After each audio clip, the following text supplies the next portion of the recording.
The idea of a scientist and an artist and an engineer, hundreds of years ago, there was no distinction. I think pure science and art are real similar. They're experiments into something you don't know. We would make an art that couldn't be bought or sold, and thereby gain control of it again. I figured out that the act of doing something in itself could be art, and I didn't have to make an object.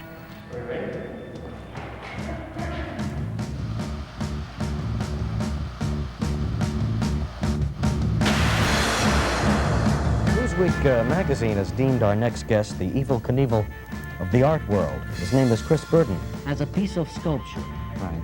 you allowed someone to shoot you. Right. Yeah, but who could appreciate it? You do. I mean, that's why I'm here. Yeah.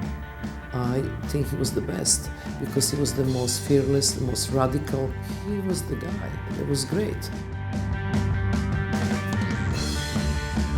The people who took his work real seriously and thought that he was like an innovator. And then there were people that thought he was some kind of lunatic who was trying to get attention. If you learned his background, brought up in Switzerland at the highest level of education, and then when you met him, none of that appeared.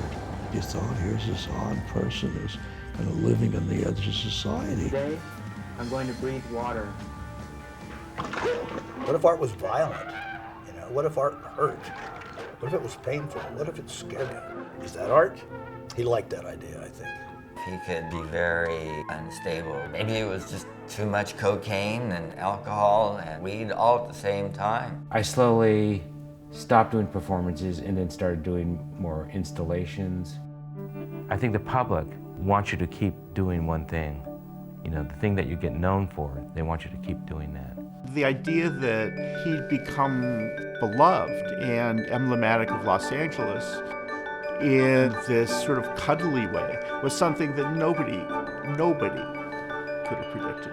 At first you think it's a little bit discordant, but in fact, Chris has always been interested in the viewer. Chris has never been afraid to make something that manipulates and embraces spectacle.